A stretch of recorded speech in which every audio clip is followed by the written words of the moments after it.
It's time for Security Now. Steve Gibson is here. He's got his take on the LastPass breach. I know you wanted to hear all about that. Then it's an interview with a hacker. Some really interesting revelations from a ransomware hacker in Russia. Finally, he's going to talk about wacky ways to exfiltrate data from air-gapped computers. Some really interesting ideas here. It's all coming up next on Security Now. Podcasts you love. From people you trust. This is TWiT. This is Security Now with Steve Gibson, episode 886, recorded Tuesday, August 30th, 2022. Wacky Data Exfiltration. Security Now is brought to you by SecureWorks. Are you ready for inevitable cyber threats? SecureWorks detects evolving adversaries and defends against them with a combination of security analytics and threat intelligence direct from their own counter-threat unit. Visit secureworks.com/twit to get a free trial of Taegis Extended Detection and Response, also referred to as XDR. And by Grammarly. Get more time in your day with confidence in your work with Grammarly. Go to Grammarly.com/security now to sign up for a free account, and when you're ready to upgrade to Grammarly Premium, get 20% off for being a listener.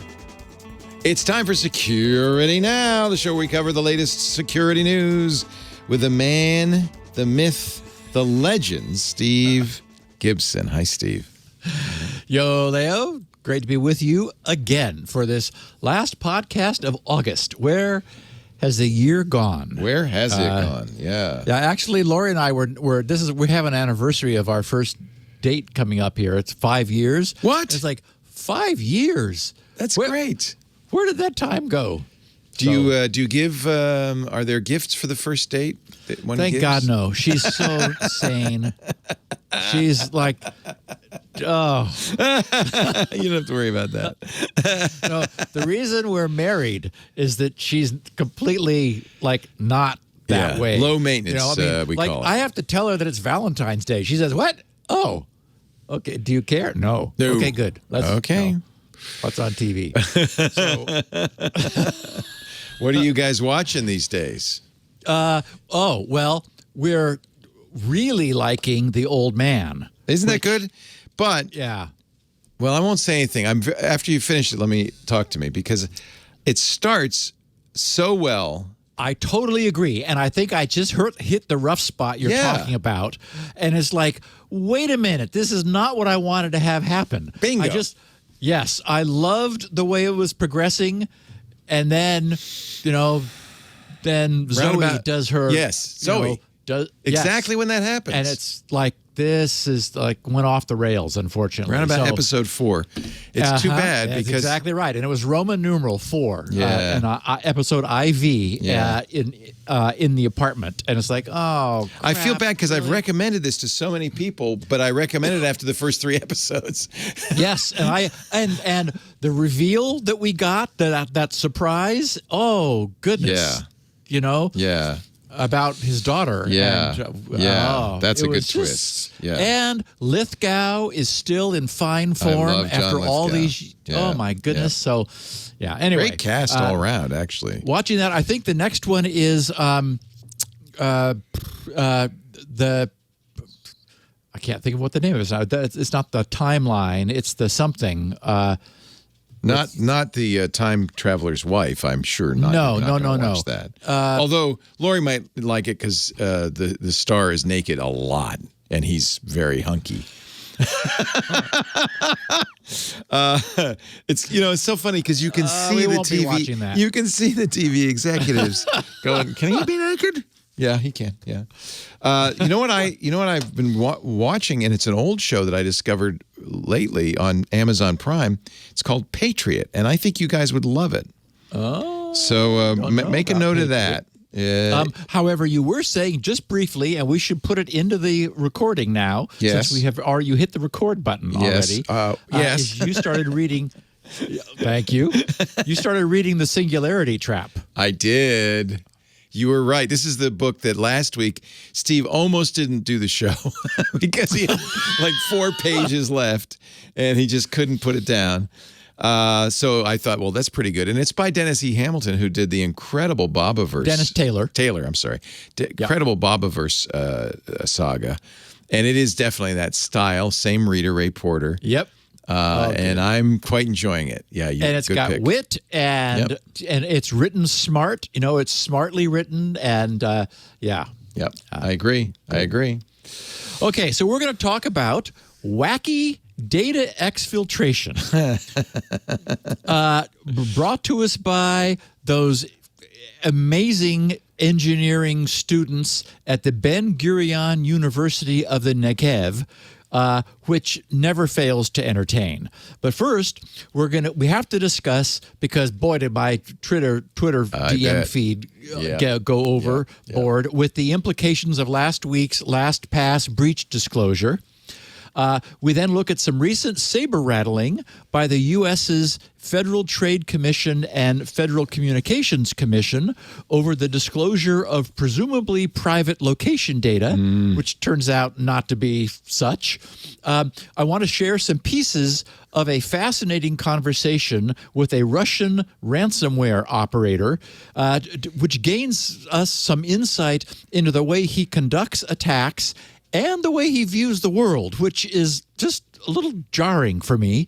I also want to tell everyone about a new tracking, stripping, and privacy-enforcing email forwarding service that's just come out of its year-long beta from our friends at the, I wish he'd come up with a different name, DuckDuckGo.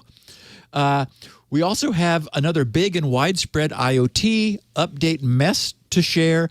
Then I've got a welcome progress report about my work on SpinRite, some listener feedback, and then we're going to look, as I said, at 2 new wacky ways of exfiltrating data from air-gapped computer systems. So, wow. I think another great podcast for our listeners. Exfiltrating data. Wacky ways. There have been quite a few, come to think of it, over the years we've been doing this show. And I remind us at the beginning of talking about this about aiming the laser at the bag of potato chips. Right. Good. We'll get into that in a second. But first, a word from our sponsor. Oh, good. It still works. Just checking my buttons. This episode of Security Now is brought to you by SecureWorks.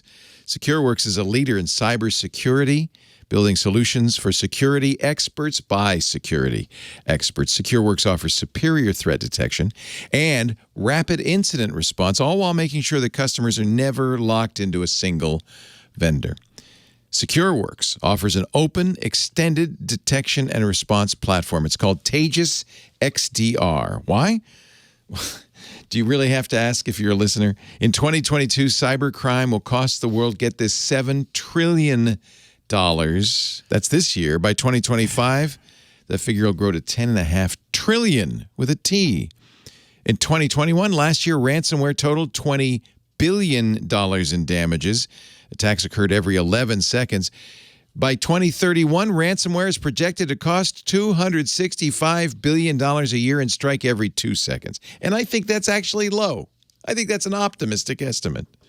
How do you make sure your organization does not add to those numbers? You don't want to be the next victim. The answer is SecureWorks Taegis XDR. SecureWorks Taegis provides superior detection, identifying over 470 billion security events per day, prioritizing the true positive alerts, eliminating alert noise, and allowing organizations to focus on the real threat. In addition, Taegis offers unmatched response with automated response actions to eliminate threats before damage is ever done. Whether your organization has a limited IT staff and budget, or whether you run a well-funded, fully staffed security operations center, you're going to get customized support. With SecureWorks Taegis Managed XDR, you can easily leverage SecureWorks experts to investigate and respond to threats on your behalf so that you can cut dwell times, decrease operational burden, and reduce cost. And with 24/7 by 365 coverage, whether you experience a Christmas Day security event or half your team is out sick, you can trust SecureWorks is behind you. Many companies are facing a shortage of security talent. Hiring retention harder than ever, right? SecureWorks customizes the approach and the coverage level you get in order to give you exactly what you need. Bottom line, SecureWorks acts as an extension of your security team on day one, alleviating cybersecurity talent gaps. What happens if you've already found an intruder in your system? There's no need to worry. Write down this number, put it on a Post-it note by your screen, 1-800-BREACHED, 1-800-BREACHED. That number will connect you with the SecureWorks Emergency Incident Response Team, and they can provide you with immediate assistance 24/7 in responding to and remediating a possible cyber incident or data breach. Just having that phone number is reassuring. At SecureWorks, you can learn more about the ways today's threat environment is evolving, the risks it can present to your organization, including case studies, reports from their counter threat unit, and more. Visit secureworks.com/twit to get a free trial of Taegis XDR. That's secureworks.com/twit. Please use that address so they know you saw it here. SecureWorks, defending every corner of cyberspace. This is the partner you want. secureworks.com/twit. Now back to Mr. G.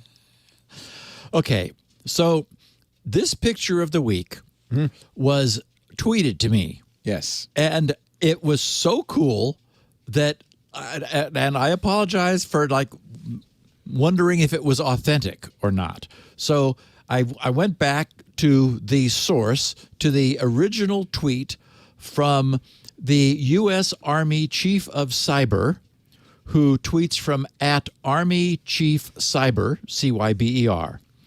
And apparently the slogan is defend, attack, exploit. Okay. Yeah. And so the tweet reads, interested in becoming a nation-state hacker? We will develop your skills in offensive and defensive cyber operations. Wow. Defend, attack, exploit. And then there's a link. And I've got the link in the show notes and a link to the original tweet. Now, Leo, I have to say that, I've often wondered if I were a youngster, what would I do? Well, even if the pay wasn't that great, the idea that you could actually it would be legal for you to be make portable attacking? Dog killers? What is that? Wow. No, I mean, this is so cool. And, props to them for just saying, look at him standing next to this big emblem there. Defend, attack, exploit. It's defensive and offensive is what it is. Sign me up, baby. Yeah. Oh, goodness. Yeah. I'm not crazy about the uniform, though, but... Well, and the problem is if you're really good, you probably get moved into the bureaucracy. And at that point, I would say, okay, I'm going to take all my skills that I've just sharpened and go somewhere else. This is very Jason Bourne, though. You really do want to do this, right? I do. Yeah. It's legal. You can attack people. Holy and you're crap. doing it for the good guys. That's right. Yeah. That's right. You're dealing, we're giving the Ruskies something back. The only thing I don't like, and I guess you can't expect more from the Army, is the word cyber. Just by itself, I don't like cyber, right? But I guess that's, Yeah, I think that's with us. We can thank William Gibson for that one. Well, I don't mind cyber in conjunction with another word, but this guy is the U.S. Army Chief of Cyber. Oh, I agree. That's a little awkward. Yes. Yeah. Yes. If you said, you know why? Because they don't want to say cyber warfare. They don't want to say cyber warfare, but that's what it is, right? They just don't want to say it. Exactly. Yeah. Exactly. You could say cyber defense, but then it's exploit as well. So we've been talking about careers in IT and in hacking, and it's if your particular bent would suggest that. I just wanted to make sure that everybody knew that this was actually happening. So very, very, very cool. Very nice. Yeah. Okay, so not so cool was the news of last week's LastPass breach announcement, which, as I mentioned before, overwhelmed my Twitter DMs. So I wanted to lead with this because so many of our listeners, myself included, are using LastPass. So I had, as a consequence, also received an email from LastPass. The current LastPass CEO, and I say current because it's been jumping around somewhat recently, a guy named Karim Tuba, had the following to say in their online blog posting, which echoed the email that he sent to everyone. He said, "I want to inform you of a development that we feel is important for us to share with our LastPass business and consumer community. 2 weeks ago, we detected some unusual activity within portions of the LastPass development environment. After initiating an immediate investigation, we have seen no evidence that this incident involved any access to customer data or encrypted password vaults.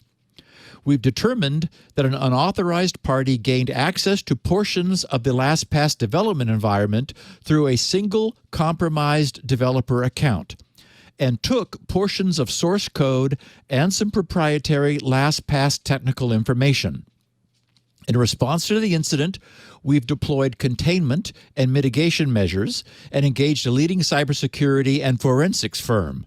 While our investigation is ongoing, we've achieved a state of containment, implemented additional enhanced security measures, and see no further evidence of unauthorized activity. Based on what we've learned and implemented, we are evaluating further mitigation techniques to strengthen our environment. We've included a brief FAQ below of what we anticipate will be the most pressing initial questions and concerns from you. We will continue to update you with the transparency you deserve. Thank you for your patience, understanding, and support." So note that there's not a categorical denial that anything like password vaults, it's just no evidence of. Right. So I feel like we're not completely out of the woods, that I'd like to know that there is, in fact, not merely no evidence of, but it didn't happen.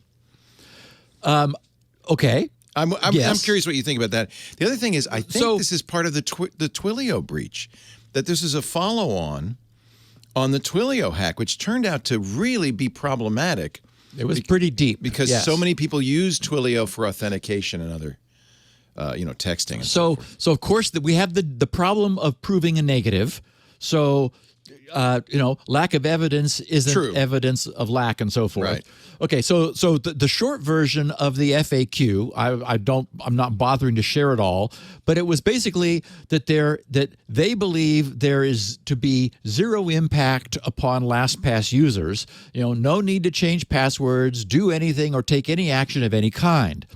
And I'm sure they're unhappy that this occurred since, I'm sure that they hold their proprietary information in high regard and don't want attackers snooping around in it.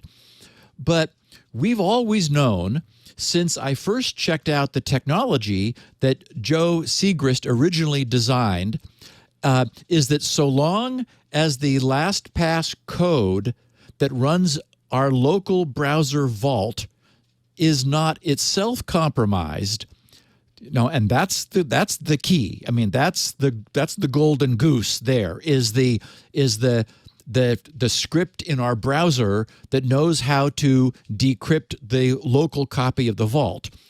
As long as that's not compromised, the only thing we're providing to LastPass, the only thing they have of ours to lose, is a very well protected encrypted blob of entropy, one from each of their users. That's what they hold for us in the cloud, which allows them to link all of our devices together. And I'm sure this is no longer unique technology. I don't know that it was back then. But, though I haven't looked, I would imagine and hope that's what every other password manager also does, because it's the only way to do what we all want safely.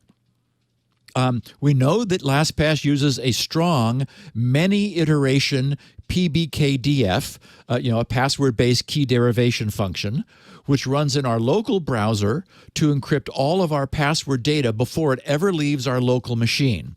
So You need to have a good, strong password to protect your vault.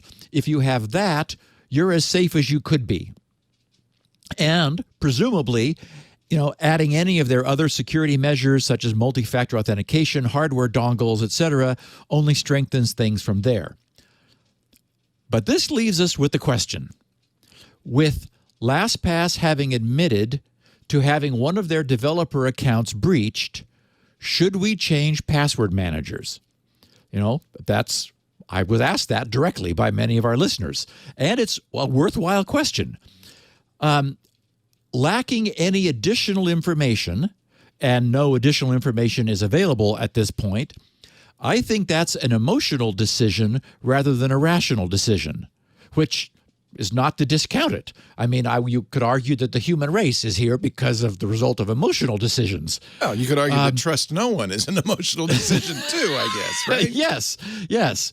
So the reason I think that we need a rational decision is that, because there's no factual basis currently for knowing about what matters. To make an informed decision, it would be necessary to deeply understand the company's policies and procedures, like as an insider, and to know exactly how this particular breach occurred. They're not saying. Their policies and procedures would tell us how they have set up the barriers, which hopefully exist, between their developer resources and their production services. Yeah, you hate to think that it's so easy that all we have to do is social engineer one person and then it's all gone, right? And Leo, just look at what we just learned about the way Twitter operates. Yeah. It's like crap. Okay, but then you would also need to know that same thing about the password manager you were considering switching to. Again, an emotional decision needs no justification, whereas a rational decision is only about justification. Now, I've always been careful to draw a clear distinction between policies and mistakes. Policies are deliberate. Mistakes, well, they're mistakes. When you're an employer, for example, and this is the example you and I've often used, Leo, and an employee screws up, do you fire them because they screwed up? Or do you consider that they made a mistake and have learned a valuable lesson from it? If as a consequence of having made a mistake, they're now a better and more valuable employee, why give them to your competition?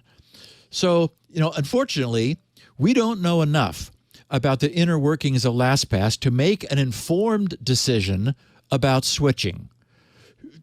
Should we now be more or less afraid? How does their actual policy and behavioral security after this incident compare to the actual security available elsewhere? Well, and there's an interesting comparison because it's believed that this same nation-state hacker who did the Twilio attack, we know DoorDash was attacked by the same guy. They say yes.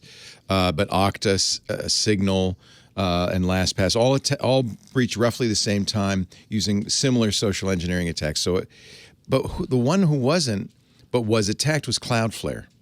Remember this? You had this story last week, I think. They use YubiKeys. And because they use strong security, even that the social engineering attack worked, it didn't compromise them. Yeah. So that's the kind of thing I'd like to see from LastPass. Yes. Right. And in his note, he was non-committal. I mean, he wasn't specific. He talked about, increasing their security and tightening their boundaries and things. It's like, okay, again, so we have an example, but again, to make a change, you need to know about where you're changing to just as much as you need to know about where you're changing from. So, if LastPass learned a valuable lesson, that's great. But I have no idea, and neither does anyone else.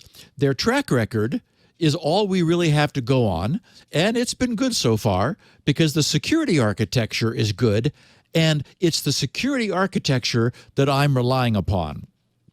At the same time, as I said, presumably everybody else's security architecture is equally sound because none of this should be rocket science anymore. Would you recommend changing your LastPass password at this point? Would that be a reasonable response rather than changing your password manager? No. I don't see how that has any effect because it's the password which is used only locally to encrypt the blob which we send there. They don't have access to that, or nor do they need it. They never have. They don't want it, and that was Joe's original his original concept. So, if I were starting out today, all other things being equal, I would probably choose Bitwarden. Being our open sponsor, source. We got to say. Yes. That's not why you're choosing them, I'm sure. No. In fact, being open source, I'd be able to do the same sort of security architecture vetting that I once did with LastPass's designer, Joe Segrist. Right. As we all know, as you just said and reminded us, Bitwarden is currently a sponsor of the TWiT network, and I think that's great. Though it's worth noting that LastPass had never been a sponsor here at the time I chose them. Yes, I chose in fact, them. It was because you chose them, I think, many years later. I figured that they came to us. Yeah. Yeah. I chose them because Joe was more open than everyone else, which allowed me to understand exactly how their system worked and why it was the proper design. It's kind of ironic because if, in fact, what the bad guys got from LastPass is the source code, Bitwarden's open source, they got that already. Is it right? It's right. And in a properly designed system, it shouldn't matter. It shouldn't matter. Exactly. Yeah. Yeah. So anyway, many of the flood of DMs I received last Thursday asked whether I was still using LastPass, and if so, whether I was now planning to change. Security Now, podcast number 256. I love that it was 2 to the power of 8, was dated July 9th, 2010, and it was titled LastPass Security. The little summary description for it on TWiT says, Steve thoroughly evaluates LastPass, explains why high security passwords are necessary, and tells us how LastPass makes storing those passwords secure. So it looks like I've been using LastPass for the past 12 years, and I still am. If they ever give me a rational reason to change, I will in a heartbeat. And whether or not Bitwarden is still a sponsor of the TWiT network at the time, I would probably go there because openness matters. But, so does inertia and the devil you know. So, anyway, I'm still using them. I don't see any reason to change. Subject to additional information coming to light. There's never been a breach that affected our stored security because of the way it's designed. Yeah. And that's what counts. And that's really what counts. Yeah. And then it's a matter of looking at the pricing and the features and does it what suits your model best.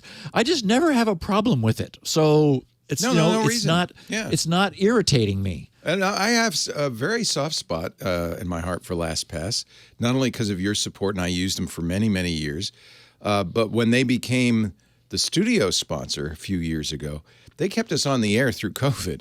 If it weren't for LastPass, I don't know if we'd still be on the air. So I have a very soft spot for LastPass. I do use Bitwarden. I like the idea of open source. But I think there's pretty much feature parity between most password managers at this point. Yeah, and really it's just inertia. It's there's no good reason for me to leave because it works. And when there is, I'll be out of there like in a hot second. But so far, so good.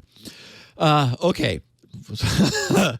What's not so far so good is that just yesterday, the U.S. Federal Trade Commission, well, maybe this is good, actually, filed a lawsuit against the large data broker known as Kochava, Kochava. Probably most of you can go to their website. I can't, but I'll tell you why in a minute.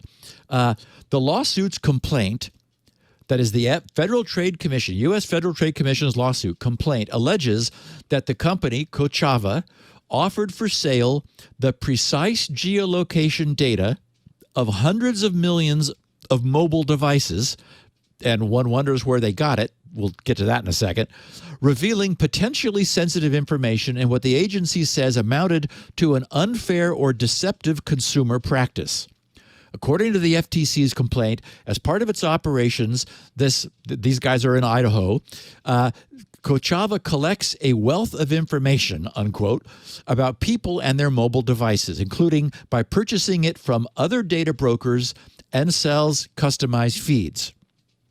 The FTC explained that among the information it sells is precise geolocation information associated with a unique marketing ID that can be used to reveal visits to sensitive locations, such as places of worship and healthcare providers. Such data can also be relatively easily tied back to an individual by observing patterns, such as regular sleep and work locations. Samuel Levine, the director of the FTC's Bureau of Consumer Protection, said in a press release announcing the suit, where consumers seek out health care, receive counseling, or celebrate their faith is private information and should not be sold to the highest bidder. The FTC is taking Kochava to court to protect people's privacy and halt the sale of their sensitive geolocation information. When asked about the suit, Kochava's legal representatives did not immediately respond to a request for comment. Kochava charges clients $25,000, and I don't know if that's monthly or what, but I saw that number, for access to its location feed.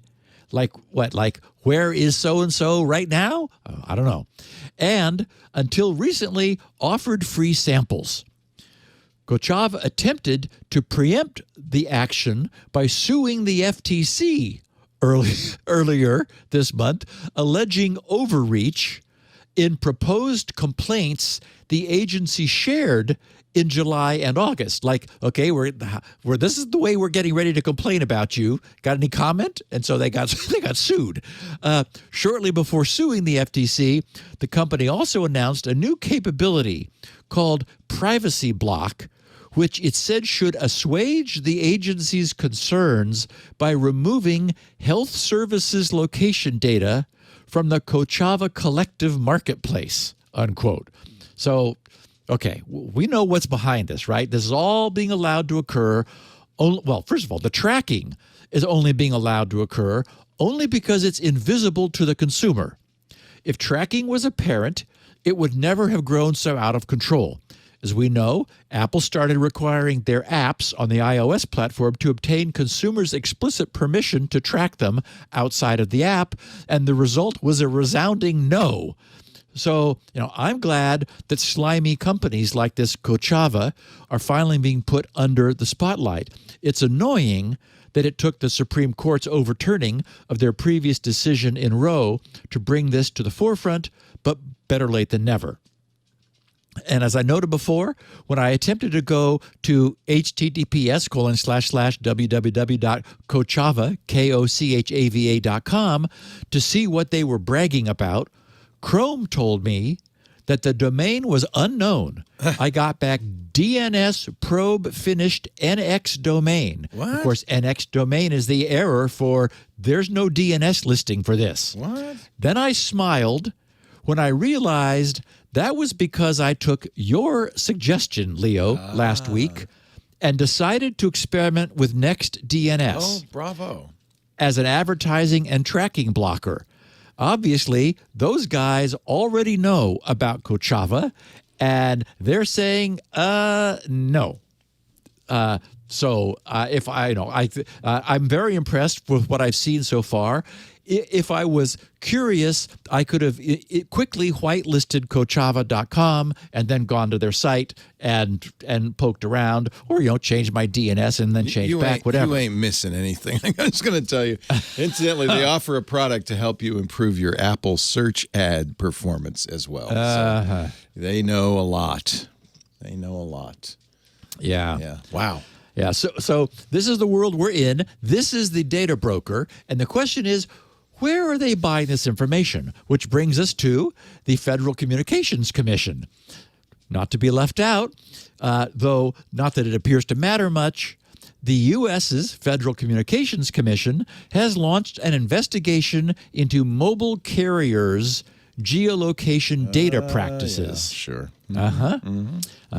Last Thursday, the FCC shared responses from mobile carriers to a probe into how they handle geolocation data and announced a new investigation into carrier compliance with the Commission's rules about disclosing how much data is stored and shared. Okay, so the FCC's chairwoman, Jessica Rosenworcel, said in a press release, quote, "Our mobile phones know a lot about us. That means carriers know who we are, who we call, and where we're at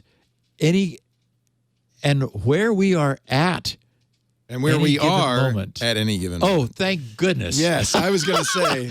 Oh, Where Jessica, are we at? come Where on. are we at? Okay, No. Where are we at?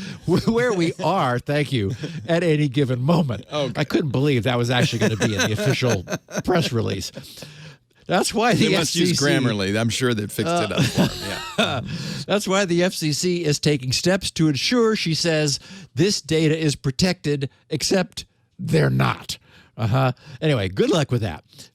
Though I suppose this might answer the question of where Slimeball Kochava obtained the information that they're now aggravating. Aggravating. I like aggregating, that. Aggravating, yeah. Aggravating and reselling. Okay, so the commission, the FCC, sent inquiries to 15 carriers, including AT&T, T-Mobile, Verizon, Google Fi, and others, last month, asking them to spell out their policies around geolocation data, including how long information was retained, as well as how and why it might, under what circumstances, like how much do they pay you, it might be shared with third parties. The FCC requires mobile companies to get this, to get consumer consent for sharing information, unless such sharing is necessary to complete a service or required by law, which is the biggest loophole ever written, right? Oh no, we have to retain that information in order to make our cell towers work. So we're allowed to. Anyway, unfortunately, aside from that, has anyone ever actually succeeded in reading the fine print of the agreement that you click on with any of these companies? And what is one to do if the terms turn out to be onerous? All the other carriers use the same fine print. 2 years ago, as evidence of their lack of ability to actually do anything, in 2020, the FCC proposed more than $200 million in what they had described as still pending fines for major carriers for selling user location data without consent or appropriate safeguards. Jessica Rosenworcel, whose grammar is correct, tasked the FCC's Enforcement Bureau with the new investigation into the company's compliance with rules requiring them, quote, to fully disclose to consumers how they are using and sharing geolocation data. Again, a lot of good that'll do, since they seem unable to collect $200 million in still pending fines from 2 years ago. I would just say pull the plug and get their attention, but that'll never happen. Justin Brookman, the head of tech policy at Consumer Reports, said that nevertheless, quote, the quality and specificity of answers that the FCC received as a result of their inquiry definitely ranges among the respondents. But there's some interesting concrete information in there, especially on data retention periods, unquote. However, not surprisingly, in some cases, the responses simply referred to their dense, publicly available privacy policies. It's like, go see the fine print. That's what everybody already checked. But some others did answer questions directly, point by point. Justin, this Consumer Reports guy, agrees with me that transparency isn't enough. He said people have no choice but to share very sensitive data like geolocation with mobile carriers for those products to work. There should be substantive constraints on what they do with that information and for how long they keep it. So what I wonder is in a world where that information can be sold to third parties in real time. That is, it's not like it's being typed up or printed out and emailed in boxes somewhere. That information can flow out the moment it's captured, and where its timeliness makes it valuable. It's unclear to me whether retention time anymore matters at all. That sounds like, every communications is free sort of time scale. Harold Feld, who's the vice president with a company called Public Knowledge, also called for regulatory action, saying the FCC should set new rules of the road, unquote, for mobile carriers' privacy. He said, quote, "These letters show that despite the constant invocation of industry standards and best practices, carrier geolocation data practices are all over the map. For example, the length of time carriers retained location data, as determined by proximity to cell towers, ranged widely and as long as 5 years in the case of AT&T. So my feeling is, unless we make them delete it, they're not going to. But again, if they are allowed to sell it immediately to third parties, retention time no longer matters at all. They claim that they must keep it for business purposes and to maintain the health of their networks. Fine. Simply outlaw its sales to any other entity, period. But that's not going to happen. The FCC appears to be toothless to me. They completely ceded control over broadband privacy during Trump's administration. And while the FCC still theoretically has substantial regulatory authority over mobile phone carriers, the carriers appear to simply be ignoring the FCC. So, I don't know. It would be nice to have something happen at the federal level. Maybe it's going to be at the state level, which brings me to California. In very late-breaking news, only a couple hours ago, TechDirt's Mike Masnick reported that... Ooh, is he mad? Ooh, baby, yes. is he mad? And I don't blame him. Yes, he is. The California State Senate just passed what he described as 3 horrific new internet regulation laws, apparently written by bureaucrats who have no idea how the internet works. Since this just happened, I haven't had any chance to look into it, but if it's interesting, we'll talk about it next week. And we'll Do be you know talking more, about, Leo? Yeah, I know all about it. We'll be talking about it tomorrow on Twig. It is one of those, things where it sounds on the surface to be very good. New York Times published an article about it, essentially saying, yeah, it's good to have privacy. It doesn't understand how the internet works. It's not going to solve the problems it's intended to solve. And in fact, it's probably going to make them worse. And it's certainly going to be an onerous burden for us because one of the laws is to protect children, people under 18. But in the COPPA, the Child Online Privacy and Prevention Act, protects kids under 13. But against sites that are aimed at kids, this affects all sites. So if you think an 18-year-old might visit your site, well, guess what? They do. Then you have to do a number of things to protect them, including age verification. What? You have to make sure that nobody is under 18 who's visiting your site, or if they are, that you mitigate any hazards to them. Well, Mike's point is, you're asking us to figure out how old people are when they visit the site? Every single visitor. And collect that information? That's not exactly privacy forward. No. Nor does it protect anybody. So this is, I think your summation is exactly right. Written by bureaucrats who have no idea how the internet works. It's politically probably very popular because it looks good. Looks like it protects children and protects privacy. Does not. Anyway, we'll talk about it And tomorrow. 100% of the Senate voted for 33 to nothing. Yep.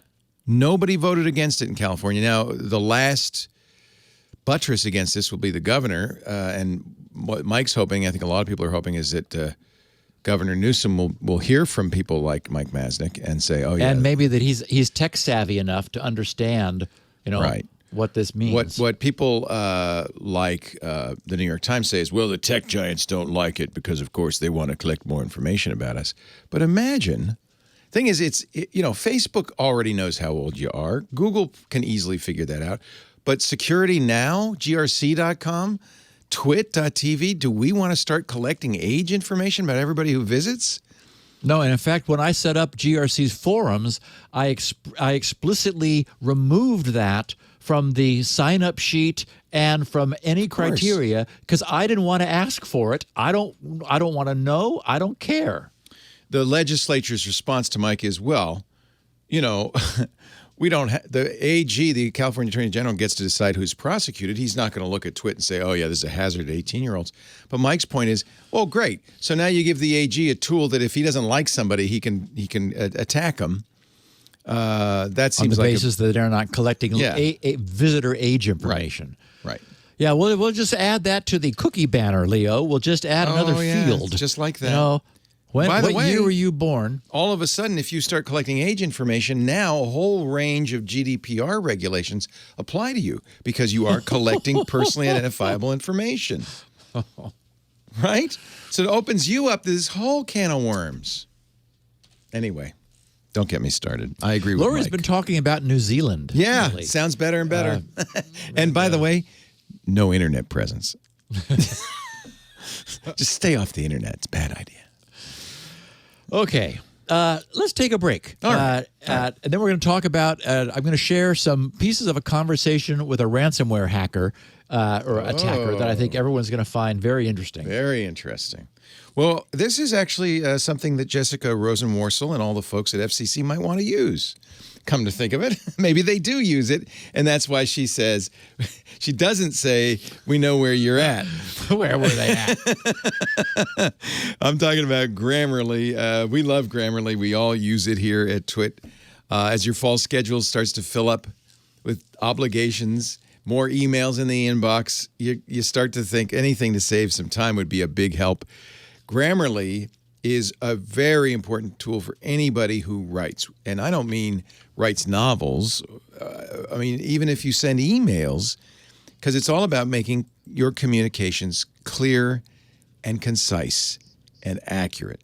So, yeah, it'll keep you from saying, I wonder where they're at. Sure, it'll say, you might want to rephrase that. But it will also say, that might have been a little bit brusque. This is one of the things Lisa loves about it. In her email, she's the boss. She writes one-line, one-sentence emails. All bosses do that. But Grammarly will from time to time say, oh, that sounds a little bit harsh. Maybe you want to add a little softener to that. And Lisa appreciates that because she's trying to get things done. But Grammarly it's kind of like there's somebody over your shoulder going, you probably don't know how that sounds to other people, but it doesn't sound good. Whether you're doing emails, reports, presentations, writing articles, you'll finish your work quickly and confidently with Grammarly. I'm the kind of guy who said, my spelling and grammar are perfect. I don't need those things. Until I started using Grammarly. And I realized it tells you a lot of stuff about your writing. It doesn't have to do with correcting necessarily. But for instance, you could say that more concisely. Or, you're writing that at a very high grade level. Maybe you want to make it a little easier to understand for people. You can try it for free. It's free to download. It works where you do. In fact, you can even go to Grammarly.com/securitynow and paste a paragraph in. If you're just curious, what will it say about this paragraph? We should actually paste the FCC's statement into there and see what it says. So you can just use it that way. The free version of Grammarly covers comprehensive spelling, grammar, and punctuation. Now, as good as I am at spelling and grammar, punctuation is always a challenge for me. Did I need a comma there? Should I put another one? Should I take one out? And partly that's because in the back of my head, I think of my 8th grade English teacher. He said, "You've committed comma blunder." And oh no. So Grammarly's nicer than that, but it will help you instantly proofread, provide suggestions. Your writing always comes across as professional and mistake-free. There used to be in the old days of magazines and newspapers, you'd have a copy editor, somebody who would go through your stuff and just make sure you don't make any, obvious blunders. This is like having a friendly copy editor at your beck and call. That's the free version. If you go to Grammarly Premium, and which is what I use, their clarity-focused sentence rewrites help keep your writing clear and to the point. And that's what I really find valuable. Saying that was a little awkward, that sentence, or you could do that in a more concise way. So you get through work emails quicker. You make your point more clearly, because that's really, it's about communication, right? And it helps you be a better communicator, and you can get back to the stuff you need to do. Get an instant take on how your message comes across with Grammarly's free tone detector, so you always make the right impression. That's a very useful thing. And I'm going to tell you, every once in a while I see an email from Lisa and I go, oh, ow. But I'm not going to go to her and say that. I ain't going to say that. I'm no fool. Grammarly does it for me. I like that. Get more time in your day with confidence in your work and do it with Grammarly. Grammarly. Grammarly.com/security now. You can sign up for the free account there. But when you're ready to upgrade to Grammarly Premium, we'll get you 20% off just because you listen to Security Now. 20% off Grammarly Premium. Or try it for free. Grammarly.com/security now. I understand people go, oh, I don't need that. I don't need that. Try it. Just try it. I thought the same thing. And then I went, oh, I do need that. That's great. Grammarly.com/security now. Back when I was writing the Tech Talk column for InfoWorld, I, as all columnists, had a copy editor. Yes. Mine was a great guy named Michael Miller. Oh, I know Michael. Yeah. Yep. And he once said to me something that is, it was like, 30-some years ago? And it's just stuck with me ever since. He said, well, Steve, mostly I just go through your columns searching for the word which. And I changed them to that because you do that. I go, oh. And so, of course, I've been self-conscious about it ever since. I like the word which. And sometimes it seems better to me than that. You can overuse which. I don't know if it's the same Michael Miller, but I think it is. He became editor-in-chief of PC Magazine. We were talking about him this morning, as a matter of fact. That's Michael Miller. Great guy. Michael Miller. Really like him, and he's done very well since. I don't think it says in here former copy editor for Steve Gibson. He'll know. For 8 years, he had to go through with his. Thank God he had copy and replace, find and replace. He was a great guy, or is a great guy. I really like Michael. Yeah. Yep. So the guys over at the publication The Record had a lengthy conversation with a Russian ransomware attacker by the name of Mikhail Matveev. Interesting. And although I didn't think that much of the conversation, which revolved around a lot of the squabblings among adversarial ransomware groups, would be that much interesting to our listeners, Mikhail's answers to a couple of the questions were interesting, so I've selected a few bits out of that longer conversation to share. And I should mention that this is a translation from Russian, because the conversation was held in Russian, so the semantics will be a bit non-English. And I've also edited a bit, since this young man's choice of descriptive language was a little bit blue. So it's, it was not safe for work. Well, he is a hacker. I mean, come on. Yes, he is. And I didn't have a problem with it, but, we got a large listening audience. No, so I appreciate that. We don't want to have to scan your face to find out how old you are. No. Dimitri from The Record asks, how often do people from different affiliate programs compete in the same network to extort victims? Have you had such situations? In other words, Dimitri was asking, are there ever collisions among different attackers? And Mikhail says, this happens often. Especially when Especially when several people own the exploit or pour logs from the same traffic market. If we are talking about extracting initial access credentials with a stealer. He says, I took some source codes, so-called proof of concept, from GitHub and modified them. If you remember, there was a well-known CVE for the Fortinet VPN. We found it with one programmer from the forum. Based on the list of IP addresses, we got approximately 48,000 entry points. I was very surprised then, really shocked, but we did not even work through 3% of this list. not enough time. And when others, well, let's say our competitors, began to use this vulnerability, there were intersections across networks. I often went into a network already locked. And by the way, when he says locked, that's his term for encrypted. So, so he went in and everything was, all of the servers were already encrypted. So he says, I often went into a network already locked by someone and didn't touch them because it's not my job to encrypt for the second time. But some guys overlocked networks. They come in and see that it is encrypted, and so that nobody gets it, they encrypt it again. There were cases where the guys and I just crossed paths on the network during development, that is development of their presence in the network, exchanged contacts, and somehow discussed what to do next. We basically always agreed. And it even happened that we then jointly did some other projects. In the summer of 2022, that is this summer, he says this happens all the time because everyone is hungry for the material. How can we get to the initial access? Actually, there aren't many options. There are vulnerabilities such as RCE, remote code execution, in various products of VPN devices. Everything that can give access to the network, or a network access login from stealers. But basically, everyone is now flooded from traffic exchanges, and there is little unique traffic. And those who have it, they pour just for themselves or are already working in some teams. So it's absolutely normal that there is a conflict of interest on the networks, and now it will be even more.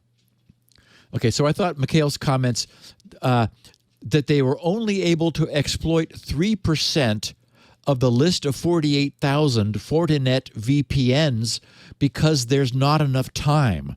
In other words, he's saying there really is an active race when a new patch drops and a proof of concept is made available for something like a critical remote access vulnerability.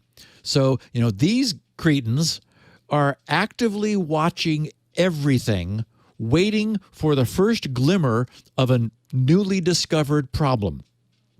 And they realize that there is going to be a lot of the systems patched quickly, so they're not wasting any time. And significantly, they are not finding any of these problems themselves. These are not high-end security researchers gone bad. They're living off of the interval in the delay to patch. They're not good enough to find the trouble themselves, but they are good enough to quickly weaponize a working proof of concept when it's posted to GitHub, then immediately turn around and employ it to gain entry wherever they can. And basically what he's saying is there's now a lot of them all basically competing for access to opportunities that appear whenever they do, and so it's who can get in there first. So Dimitri asks, tell me about some attacks that stood out to you. Which was the fastest? How long did it take from the first penetration into the network to receiving the payment? So Mikhail says, there were many interesting ones, but I would like to sum it up before talking about the attacks. There are small networks, there are medium networks, and there are very large networks. And I'll tell you, it's much easier to work with a network of an organization with $1 billion of revenue than in a network of an organization that has income of $9 million. I'll tell you why.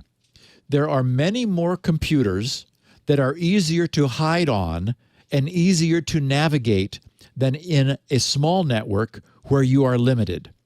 You have to move very fast. And when I started my career, I love the word career. It's like, this is a career, okay? When I started my career, I started with Bluekeep, a vulnerability in Microsoft Remote Desktop. I hacked 5 small networks per day because I had to go in and do it right away. But as I progressed, the time I spent on the hacks increased. He says, my longest development, probably everyone has heard about the Capcom company. I got there through a Fortinet vulnerability. As a matter of fact, when I went there, I was a little surprised that everything was in Japanese. There is no hierarchy. There's no division into departments, and they have everything in a big heap. I found a dead domain admin. That is how the name Babook, which is one of his monikers, appeared. He said Capcom had an admin Babak or Bambook. And when I found this administrator, I realized that no one uses him, but he was an enterprise type. Okay, so Mikhail is explaining that he found an abandoned active administrative account, which he was able to use, and he took Babook as one of his several aliases from then on. He said, the fastest attack in my life happened as soon as I got the proxy logon vulnerability.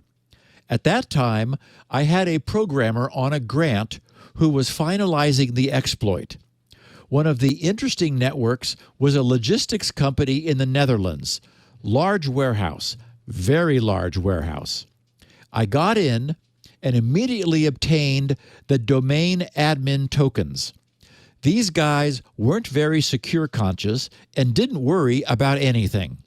I remember I went there at 8 p.m. Moscow time, and at about 4 a.m. Moscow time, so that was 8 hours later, he says it was already all locked up, meaning he'd encrypted the works.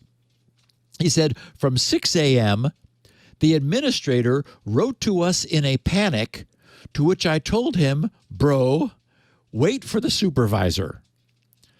So anyway, he's saying that someone realized something was wrong, and Mikhail didn't want to talk to an underling.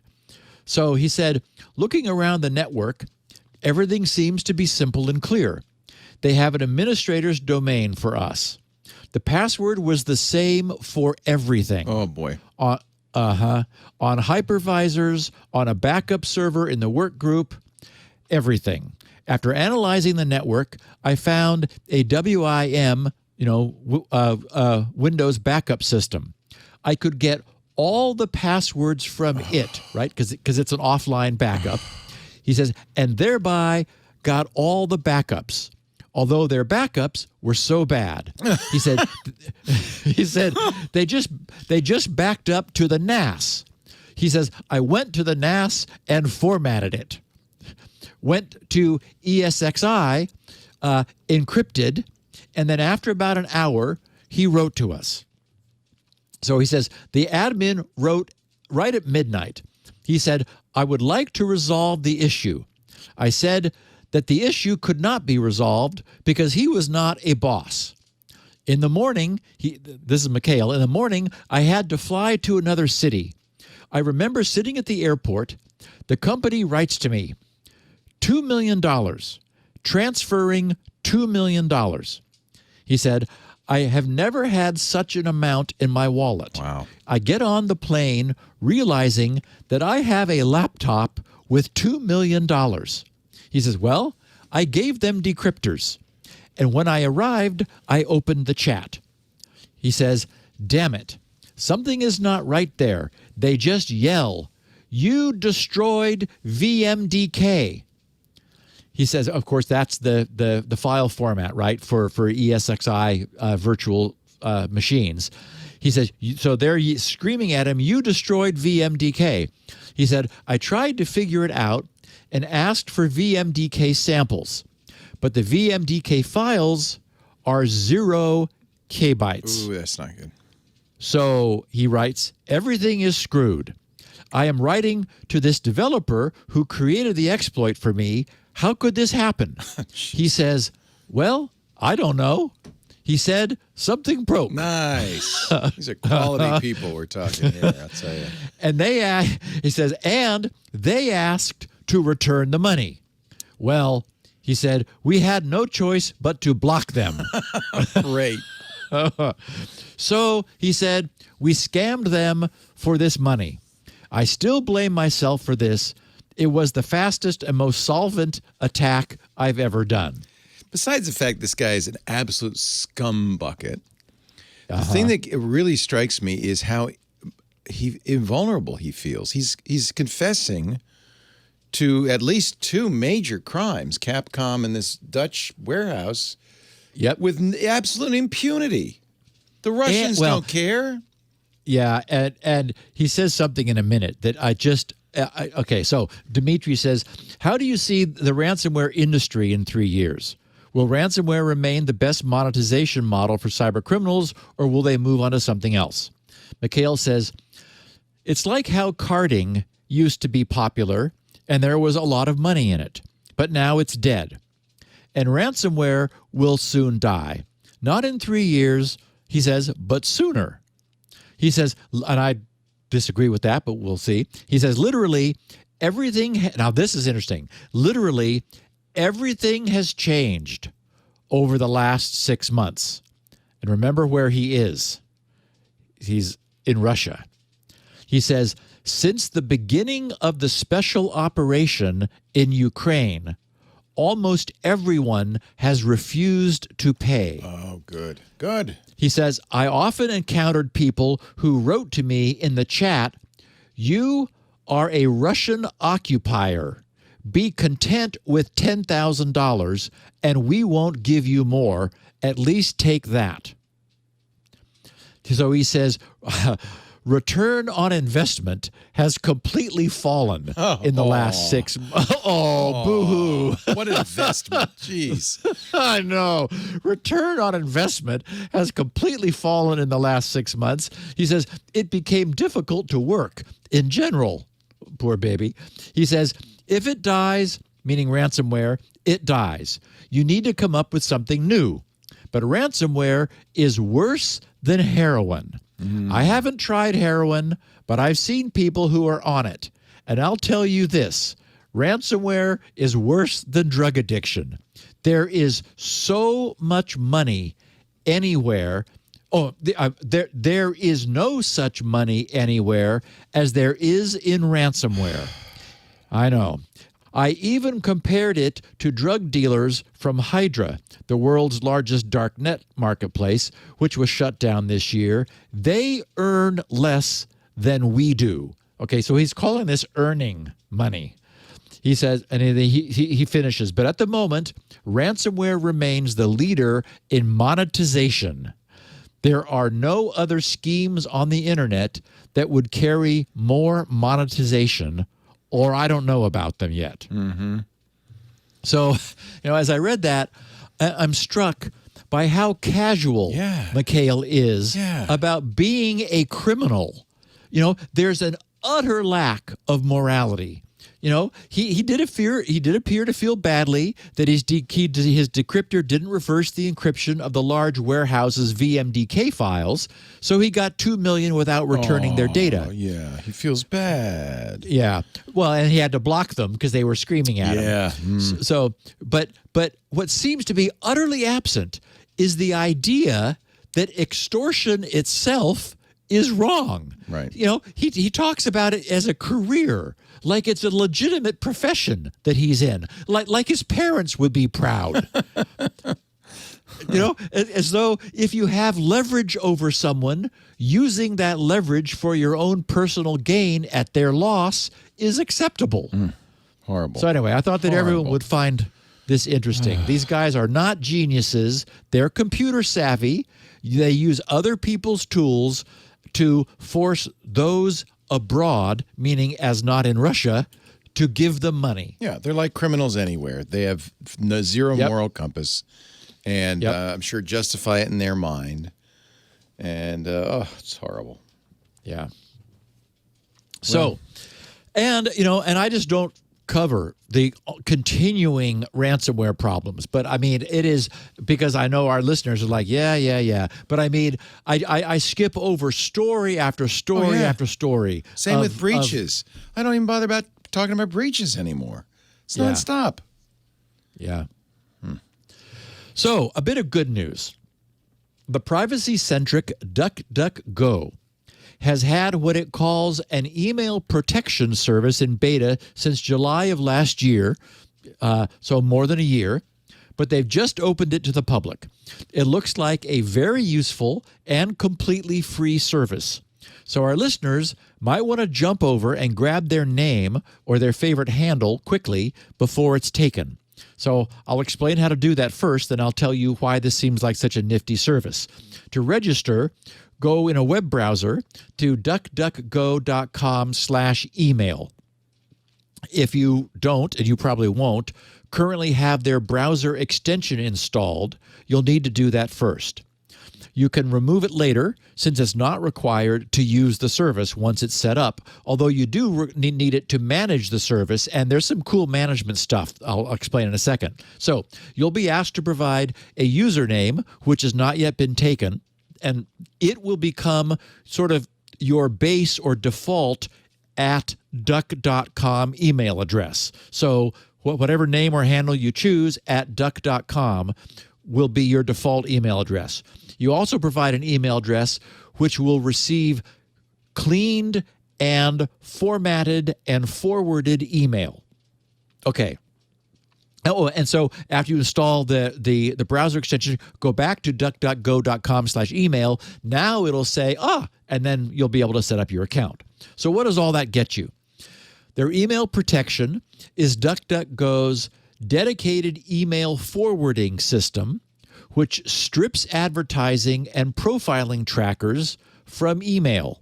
Links, scripts, images, media, all that crap, before forwarding them to your registered forwarding email.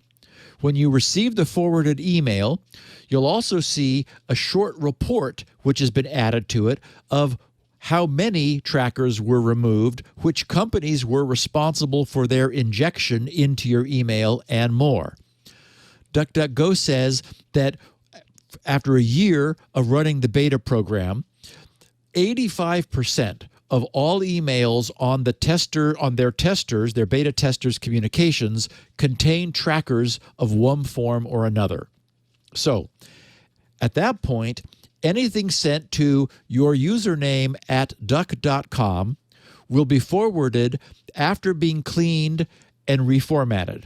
And in a very cool feature, email protection also provides users with unlimited disposable and dynamically manageable private addresses to use on sites you want to supply with a per site or not your primary email address. These can later be deactivated if spamming to that address becomes a problem. And you can ask for as many of these throwaway email addresses as you need. And of course, using unique email addresses confers some of the benefits of using unique passwords on sites. In the event of a website's data breach, the linkability of your identity to any other of your identities online will be dramatically reduced. So messages passing through DuckDuckGo are never stored by DuckDuckGo. They make that very clear. While what small amount of accounting and forwarding information is kept for operational reasons is deleted within 30 days after the account's closure. So if you close the account, within a month, it's gone. No long-term footprint. And even though email is forwarded to your real email address, it's still possible to reply to those emails, which will then come from a duck.com address. So this can be useful where anonymity would be important. So it's 100% free. It has a user-friendly dashboard for quickly configuring forwarding addresses and making on-the-fly changes. You can manage account settings and all that. In addition to a browser extension, there are apps for Android and iOS which allow for the same sort of dashboard management in those apps. So, okay, I still don't like the name, but the service seems pretty cool. Since I run my own server, at grc.com, I'm able to, and I do, create tons of email aliases, so that exactly for this purpose. So I'm giving somebody I'm not sure about an alias, and if I ever start getting spam there, well, first of all, I know where it came from, and I'm able to terminate the alias. So this is that sort of a service, which, in addition to that, is filtering email to remove tracking crap from it. So anyway, seems like a neat deal. We know DuckDuckGo and that they really are privacy-centric. So I wanted to make sure everybody knew that this new service had just come out of beta. Okay, another big IoT mess. And each one of these that we talk about is a lesson. I'm not going to get preachy, because I know that can get tiresome. But the state of the IoT industry brings my blood close to a boil every time. Here's what's going on this time. The cybersecurity firm Cyfirma, Cyfirma, recently published a report describing a long and still outstanding security threat created by insecure, and these are like commercial grade, internet surveillance cameras produced by a U.S.-based firm, Hikvision, Hikvision. They're located down here near me in Southern California, I think City of Industry. Anyway, a year ago in September 2021, in response to a discovery by security researchers, which was given CVE 2021-36260, Hikvision did the responsible thing. They published a firmware update to correct a serious vulnerability. Unfortunately, it's for a camera. Okay. The researchers discovered that the Hikvision cameras were vulnerable to a critical command injection flaw that's easily exploitable via specially crafted messages sent to the camera's vulnerable web server, which is what it exposes to the internet. Okay, so that was then. Today, Cyfirma analyzed a sample of 285,000 internet-facing Hikvision camera web servers. They found that today, a year later, roughly 80,000 are still vulnerable to exploitation. And this, of course, is the problem. Some contractor you've hired purchases a camera or 50 and installs them. They set them up, send you an invoice, and move on to their next job. Meanwhile, you have some number of web servers on your network which can be taken over remotely. And the takeover is not theoretical. There have been 2 known public exploits for this CVE 2021-36260. One was published in October of 2021, and the second in February of 2022. So that's known public exploits published, meaning this is exactly what Mikhail is sitting around in Russia waiting to see pop up on the internet, and he jumps on it in competition with all of the others of his ilk. In December 2021, a Mirai-based botnet called MooBot used one of those 2 publicly published exploits to spread aggressively and enlist those cameras into DDoS swarms, which generating those record-breaking DDoS attacks, which now force everyone who needs to remain online to move behind and pay for DDoS protection. Exactly these kinds of IoT devices. It may include thousands of compromised Hikvision cameras. There are 80,000 available today. In January of this year, CISA alerted that CVE 2021-36260 was among the actively exploited bugs in its list. CISA warned organizations that attackers could take control of devices and that they should be patched immediately. Yeah, they should have been patched last September.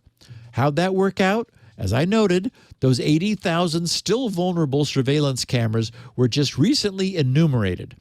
The cameras are very popular, and they appear to be industrial grade, as I said. Hikvision has an impressive-looking website. In Cyfirma's report, they tracked those 80,000 vulnerable IPs back to 2,300 organizations across 100 countries. None have applied the security update, which is now nearly a year old. Cyfirma's report notes that Russian-speaking hacking forums often sell network entrance points relying on exploitable Hikvision cameras that can be used either for botnetting or lateral movement to gain entrance into the organizations where they're deployed. Like I said, just what Mikhail is looking for. I have a chart in the show notes showing the geographic breakdown of the camera's locations. Most of them are located in China. Because it's a Chinese company. So yes. Not surprising, yeah. 12,690 of them, and the United States has the second most, 10,611, while Vietnam, the UK, Ukraine, Thailand, South Africa, France, the Netherlands, and Romania all count between 7,000 and 2,000 vulnerable endpoints each. So, wow, lots of vulnerabilities in those companies. You might be interested to know that it is controlled by the Chinese government. It is not, I mean, it's a private company, but the majority of shares are controlled by the CCP.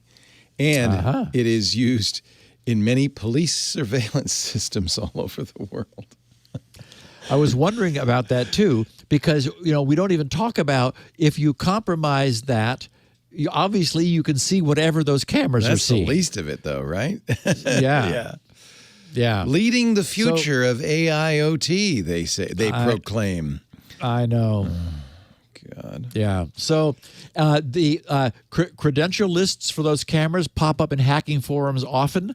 And, you know, I still doubt that the public at large understands the danger that's represented by the casual attachment of high-tech devices to their network. As long as that remains true, purchasers, you know, won't know that they need to consider the operational life cycle of such devices. You know, we've all been trained now about OS and smartphone updates, but there's just no awareness that your thermostat needs to be updated if some third party is not taking care of that for you. So we really are in the Wild West of Internet IoT. Okay. Over the past weekend, I posted 2 status updates to the grc.spinrite.dev newsgroup. The first posting had the subject Friday Night Update, and I wrote, "Gang, I just finished the complete read-through of SpinRite's Dynastat system. It's like the core of its data recovery stuff. I wrote, I've been slogging my way through it for the past week or so. It's extremely involved, and it was working once. I wanted to be certain that I hadn't done anything to break it with all of the changes I've made, the I/O driver abstraction, and the relocation of several working buffers into high memory. Since they did affect the Dynastat code deeply, I've had to work my way through every code path. It's still going to need extensive testing, but that will be joyful, since it will mean that SpinRite is essentially working and just needs to have the final bits of debris eliminated. With this done, I now need to finish the comparatively trivial task of updating the rest of SpinRite's main processing loop, the data inversion, media testing, etc. And then it will be ready for the thorough testing of all of its main data recovery loop. But we're definitely getting tantalizingly close. So that was Friday night. Then, Saturday night update. I wrote, okay, I'm done. This is not to say that I have any... I have mail. Thank you very much. This is not to say, I wrote, that I have any illusions that it could possibly run yet. There's no possibility. But I have finished working through all of the code, and now it'll be up to SpinRite to show me where it's not yet ready for prime time. what I plan to do next is to get it actually running so that it would appear to the casual observer to be working. That'll still be a chunk of work since I've deliberately not allowed it to begin execution. It's certain to explode fabulously. But before long, it won't be exploding anymore when it runs. At that point, when there's no longer anything obviously wrong, I'll verify that it's actually doing something useful and that all of the various data recovery paths, several of them new, are working as they're designed to. And then it'll be done. So I just wanted to share it with everyone here who is not following along with the blow-by-blow in the SpinRite development group where things stand. Tonight, after the podcast, I will begin running SpinRite and fixing everything that doesn't run, since, as far as I know, it all should. Once everything appears to be running, I'll then begin the work of carefully inducing various sorts of media read and write failures and carefully watch SpinRite deal with each type of problem to make sure it's doing the right thing. And by amazing coincidence, a listener of ours, Emil Khan, sent me a Twitter DM, which I saw this morning. He said, "Hi, Steve. Love the show. Been a regular listener for 16 years now. Check out this video of John Carmack talking about the importance of using a debugger while you code." So the YouTube video that Emil linked to is an interesting 15-minute conversation with the, of course, legendary coder John Carmack. I have the link in the show notes, and it's our GRC shortcut of the week. So grc.sc/886. That'll bounce you over to the YouTube video. What I learned by watching the video, to my surprise, is that John and I code in exactly the same way. That is, with exactly the same philosophy. Our listeners will remember that at the beginning of my return to working on SpinRite, everyone heard me talking about setting up a comfortable and smooth debugging environment before I did anything else. And you've heard me mention it over and over since then. My wife, Lori, lived with me grumbling about that for several months while I struggled to get everything working exactly the way I wanted. In my case, it was challenging because my target environment for the debugging was MS-DOS. And to do the sort of debugging I wanted to do, I needed a real-time link between a state-of-the-art 64-bit Windows machine and a 16-bit real-mode DOS machine. And that has become much more tricky to do as the years have separated those two worlds. Anyway, I thought it was interesting that John's code writing philosophy and mine are the same.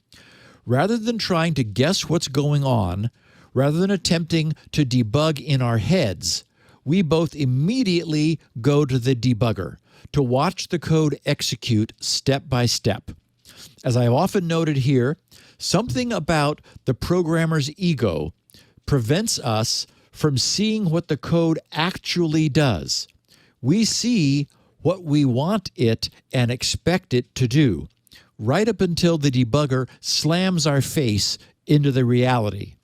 At one point, John notes that tools that are easy to use get used, whereas tools that are difficult or cumbersome tend to only be used as a last resort.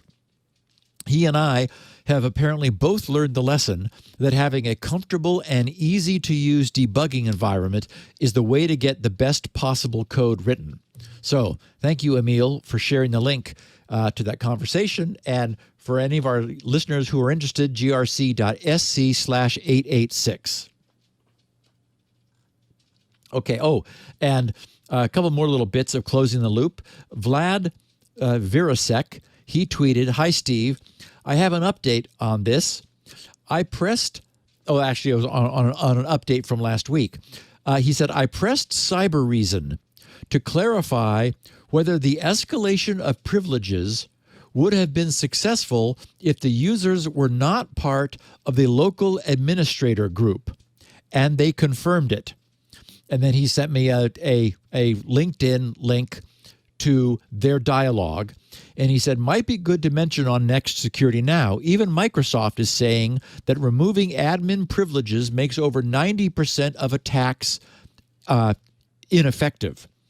So anyway, so what this guy sent to Cybereason, who we were talking about last week, he said, very nice report, thank you. However, may I ask why you do not mention recommendation for computer users not to be assigned administrator privileges as one of the key controls protecting them against the escalation of the attack. If an attacker is not member of local administrator group, then running fodhelper.exe, which we talked about when we did this whole walkthrough of the the analysis of the attack, will not give attackers the administrator privileges by bypassing UAC. Am I correct? He asked. Cybereason, to their credit, replied. They said, thank you. We should have previously addressed that the point of the article is not to be exhaustive in terms of recommendations. In the case involving Bumblebee, users were already in administrator group and UAC bypass worked. But you are correct. Users need to be in administrator group. The article is focusing on post-exploitation. The recommendations list is not exhaustive. So I thought that was interesting. Remember that we've talked about the way Microsoft has basically compromised the whole problem of running as a non-privileged user, but not making it burdensome to get root or admin privileges. In a traditional Unix or Linux environment, you are typically running not as the root user. You can do lots of things, but there are certainly low-level admin things where you need to log off as the user or upgrade your rights using Linux and Unix commands to the root privilege in order to get something done, and you're able to run a single program under those privileges. The way Windows does it is they developed this notion of a split token, where you actually have two different security tokens. You're running with one with lesser privileges usually, but that's what the UAC does. The user access control is to switch you dynamically to the admin privileged token. So his point is, and it's really worth remembering and highlighting, it would be interesting to try running Windows without the ability to elevate. I know you can, but the typical end user would probably find it more annoying than it was worth was worth the trouble or worth the added security. Maybe not so the enterprise user, where they're not supposed to be making deep changes to their system. So removing the ability to elevate by taking them out of the admin group, that's worth remembering as a possible way of mitigating, as Microsoft has said, 9 out of 10 of the attacks which do require admin elevation. And finally, Ed McKiver, his Twitter handle is OhWellDamn2010. I don't know why. He said, "Hi, Steve. FYI, I canceled my LastPass Premium subscription today," he said, parens, "due to the recent close call security breach." He said, "I've had LastPass since they were a sponsor on TWiT. You gave your thumbs up to their software/encryption, and before LogMeIn purchased the company. I'm trying to limit my exposure with my password managers, plural, and we'll see why in a minute, now to just one. I've used Passwords Plus from DataViz since version 1.0. Oh my God. When it was sold on a 5-inch floppy disk. I'd use ROT 13 for password protection, I believe. Did we have passwords? There was only back 5. Then, Leo? That's when you we know that yours was Monkey. Yeah. When DataViz version 1.0. Wow. I didn't know we had passwords, but I guess we did. Anyway, he said they recently stopped all support for their product. Okay. Yeah. And their CEO decided not to move over to a subscription option to keep it in order to keep it profitable. Good. So people stopped using DataViz, I guess.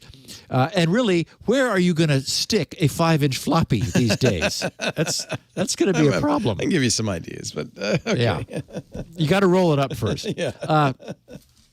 Anyway, he said, I tried M-Secure Premium as the recommended password manager to replace Passwords Plus, but decided to cancel that password manager today too. I guess he was in the mood to cancel these managers. He says, as I found their tech support severely lacking. Oh yeah, you don't ever talk to anyone's tech support.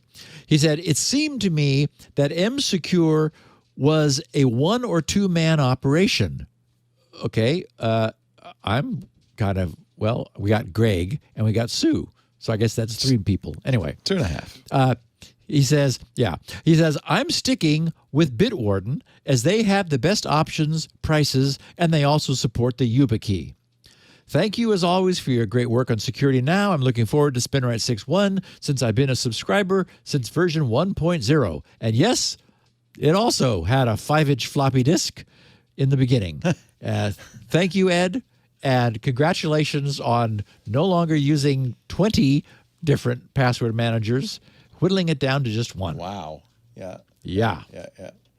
So, okay. If you want a break, why don't you take a little break? Because you got to, before we launch into this, yeah? You've been talking for a long time, and I will take over for a minute. Thank you. I can feel the tension building in your throat. I just wanted to do a plug for Club TWiT. This is how we're kind of smoothing out the ups and downs in advertising. This was an idea that came to Lisa during the pandemic, and it's really been a boon to us. What do you get in Club TWiT? You get for $7 a month. That's all. Ad-free versions of all our shows, this show plus everything else we do. You get access to a really fun social media site, I think. I mean, Discord. Discord is where you could chat about the shows, but also about anything else on your mind. Every geek subject under the sun. We even have our own Minecraft servers. We have a trivia contest going on in there. Plus, we have some Discord-only shows, which you will also get access to, either live or with the TWiT Plus feed, which is a separate feed just for TWiT Club members. We do a lot of stuff in the Discord, a number of shows. For instance, Hands on Mac, Micah Sargent's show is for club members only right now. As it grows and we get advertisers, it will certainly become public eventually. But same with Hands on Windows. No, never? Okay, never, Lisa says. We also, so subscribe, right? That's the idea. We want to make it desirable. We also have the Untitled Linux show, the Giz Fizz. We do a lot of events. We just did Stacy's Book Club. We're going to do that again. Our community manager at Pruitt is planning more events in the future. So there's a lot of reasons to join, and for $7 a month, there's hardly any reason not to join. Now, I should mention, if you just want Security Now, and I know some of you do, you can buy that from the iTunes Apple Podcast for $2.99 a month. That'll give you the ad-free version. I think for a few bucks more, getting the whole thing is a great thing, and it really helps us out. So go twit.tv/clubtwit. There's a yearly plan as well. There's enterprise plans. Check it out. And that's where we also have information about buying individual shows, including you can buy the Hands on Mac or Hands on Windows show again. Club TWiT is at twit.tv/clubtwit. And now, return to Steve Gibson. I just looked up Michael Miller on LinkedIn, and not surprisingly, we have a couple of mutual connections, Scott Mace and Evan Katz. There you go. And by the way, Michael Miller still works for Ziff Davis, of all things. He works for their investment arm as their CISO. So he's still in the biz, but great guy. Cool. All right, now time to tell us what Wacky Data Exfiltration is. Oh, and thank you for that pause to refresh. I thought, you've been going a long time. I thought I should. Did need it. Yeah. Okay, so through the years, we've had fun considering all the various ways that Dr. Mordecai Guri and his student researchers at Israel's Cybersecurity Research Center of the Ben Gurion University of the Negev, which I also love saying every time I can, have come up with for secreting information from air-gapped computer equipment. That's like a hobby of theirs. So we'll all recall picking up the vibrations from the surface of a bag of potato chips sitting unnoticed in a conference room. There was also in a party setting, the balloons were known to be vibrating to the conversations being held around them. And remember, there was a plant whose leaf was vibrating. And so, all that. Anyway, there have been many of these such inventions, all of which they've developed and actually pulled off in order to determine the feasibility and the achievable information transmission rate. So in the past week, we have their reports of 2 additional covert information leakage channels. The first is actually one that we've discussed in the past. That's the blinking LEDs on network interface cards. Now, I was quick to discount that, since the LEDs, as anyone knows who's actually looked at them, don't actually blink in time with the data. You know, although there's no hard and fast standard for the way they do blink, I notice on my equipment they're blinking for the same data in different ways, rates and like just the different styles.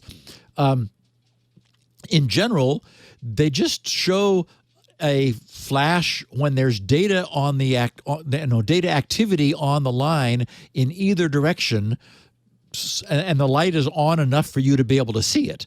But knowing that did not deter these intrepid Israeli researchers.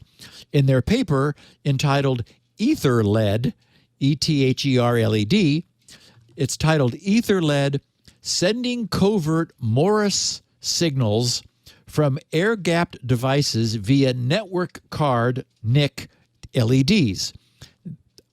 And they explain, highly secure devices are often isolated from the internet or other public networks due to the confidential information they process. This level of isolation is referred to as an air gap.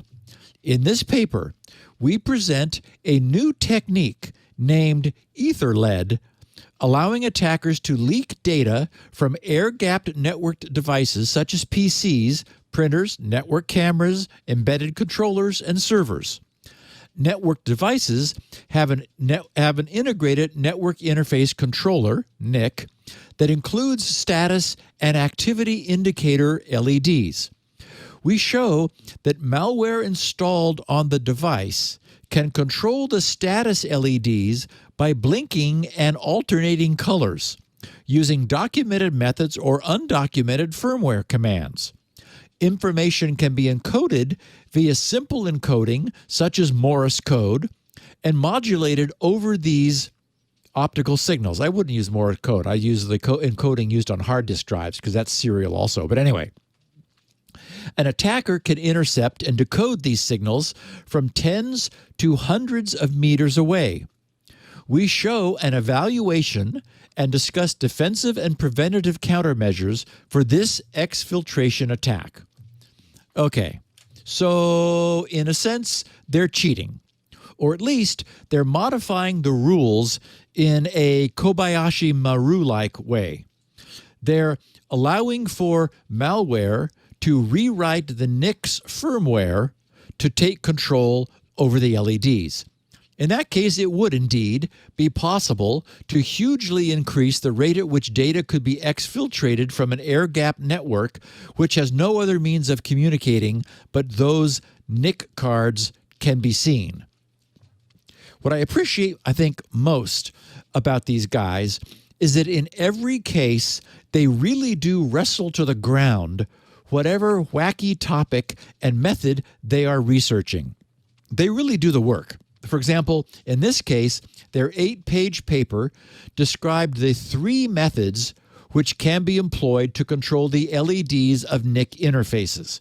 They said, okay, first, driver/firmware control. They said in this method, the LED controlling code runs as a kernel driver or within the NIC firmware. Changing the LED state/color requires direct access to low-level registers or special non-volatile memory addresses.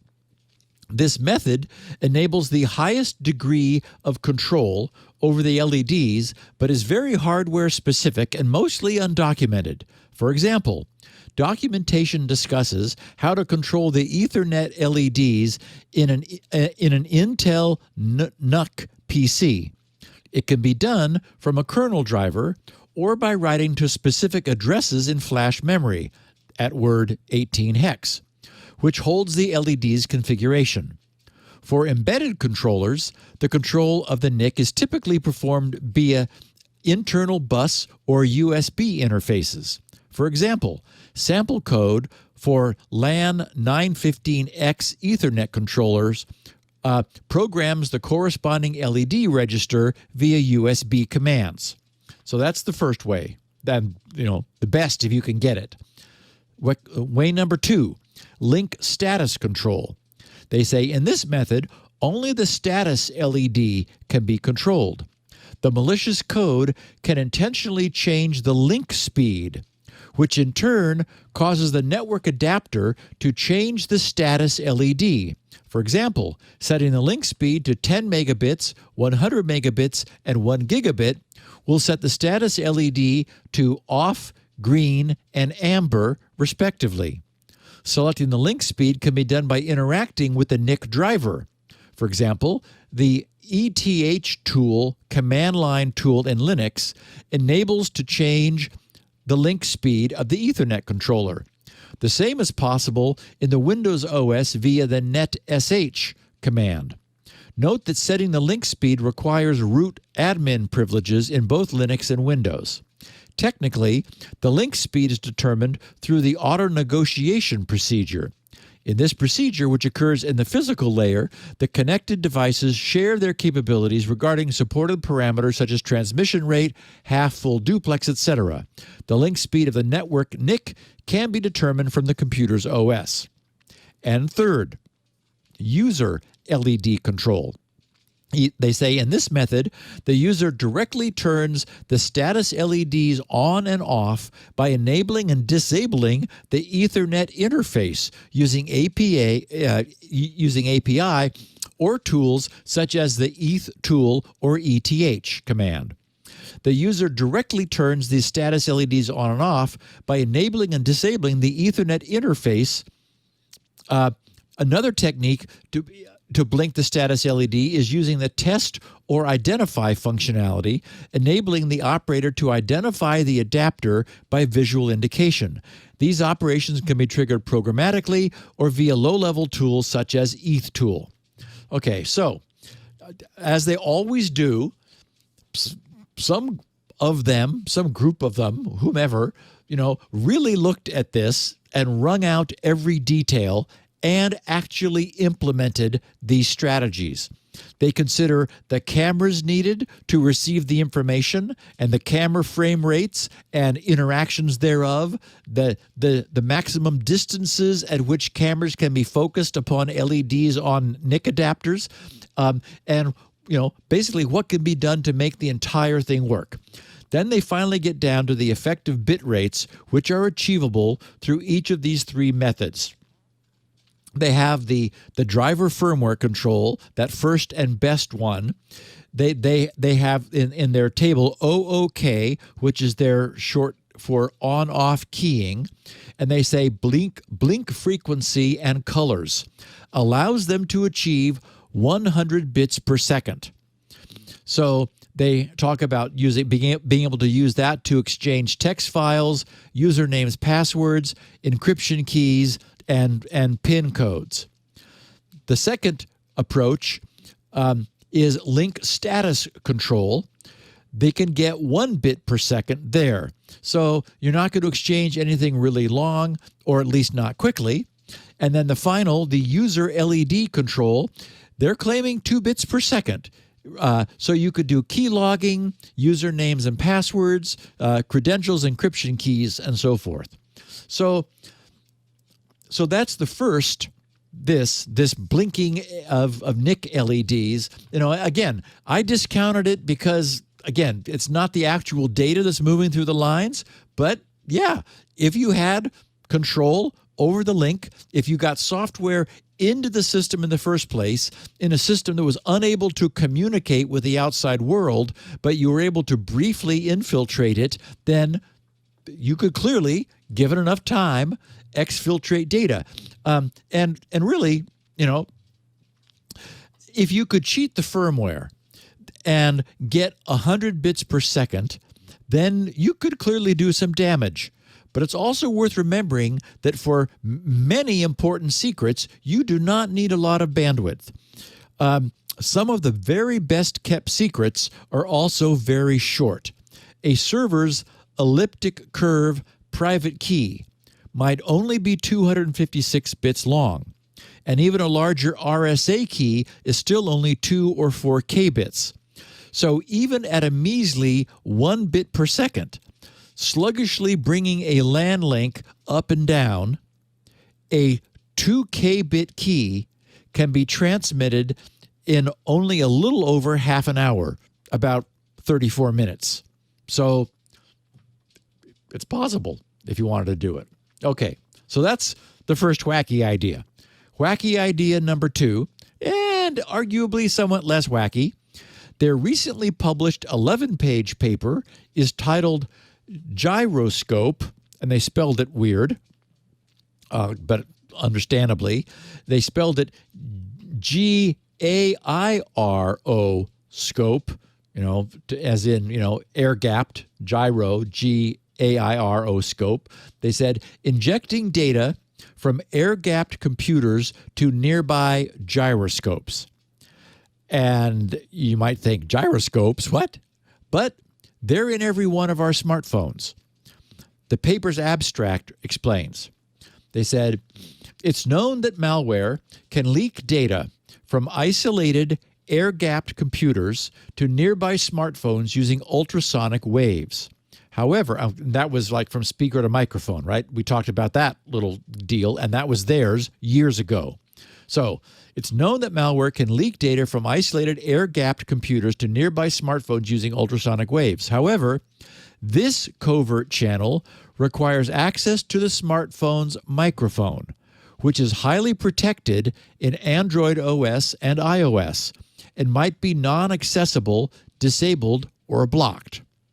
In this paper, we present Gyroscope, an ultrasonic covert channel that does not require a microphone on the receiving side. Our malware generates ultrasonic tones in the resonance frequencies of the MEMS gyroscope. MEMS is the acronym or abbreviation for micro electromechanical system, which is what these little, itty-bitty electromechanical systems are. So they said these inaudible frequencies produce tiny mechanical oscillations within the smartphone's gyroscope, which can be demodulated into binary information. Notably, the gyroscope in smartphones is considered to be a safe sensor that can be used legitimately from mobile apps and JavaScript. We introduce the adversarial attack model and present related work. We provide the relevant technical background and show the design and implementation of Gyroscope. We present the evaluation results and discuss a set of countermeasures to this threat. Our experiments show that attackers can exfiltrate sensitive information from air-gapped computers to smartphones located a few, actually up to 8 meters away, more than 24 feet away, via a speakers to gyroscope covert channel. So this one is more serious and interesting. We were just talking about resonances last week with the Janet Jackson Rhythm Nation video and the Tacoma Narrows Bridge. What's special about resonance is that a relatively small signal, like a gust of wind up the Tacoma Narrows, which would be entirely harmless in isolation, can sum into the power of successive properly timed bits of energy to result in a significant signal. That's the effect these guys have taken advantage of here. They explain what's going on in the MEMS gyroscopes. They said, it is known that acoustic tones degrade MEMS sensors in a frequency range known as the resonance frequencies. This ultrasonic input produces erroneously low-frequency angular velocity readings in the X, Y, or Z directions. The vulnerability of MEMS sensors to ultrasonic corruption is due to the mechanical structure of a MEMS gyroscope. The misalignment between the driving and sensing axes is one of the main causes of the fault output generated by the gyroscope. The phenomenon and its physical and mechanical roots are discussed in relevant literature. It was observed in the previous works that the typical resonance frequencies of MEMS are within a fragmented band in the ultrasonic frequencies, mainly above 18 kilohertz. The frequency of the resulting vibrations within the sensor is determined by the structure of the MEMS gyroscope, its positioning, and the distance from the sound source. As always, they do all the footwork, actually develop and implement a full attack from the software in the PC to run the speaker as an ultrasonic sound source and determine how far away they're able to position the smartphone and what data rates they're able to get. They determined the natural resonance frequencies for a number of the MEMS gyroscopes in a number of different smartphones, and they demonstrate the ability to send 8 bits per second of binary data completely covertly and obviously silently, because it's above our ability to hear, from a standard PC speaker to a smartphone located up to 8 meters away. Actually, I said 24. It's actually 26 feet. So that's pretty slick. As always, when I talk about the work that these guys are doing, I'm left thinking that it would be a blast to be in this professor's class, being asked to actually make these out-of-the-box attacks work. That would be an awful lot of fun. If you're not working for the U.S. government doing attack and defend and infiltrate or whatever that was. We call it cyber. Cyber, yes. If you're not in the U.S. cyber. I just think of Donald Trump saying his son Barron was excellent in the cyber. That's what I think of when I think of that. It would be a good class to be in, coming up with this stuff. A lot of fun. You could do it yourself.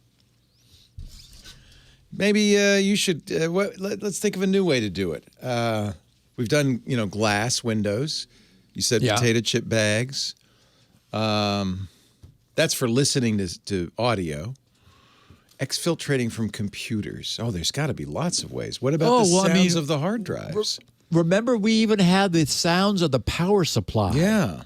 At one point. Yeah.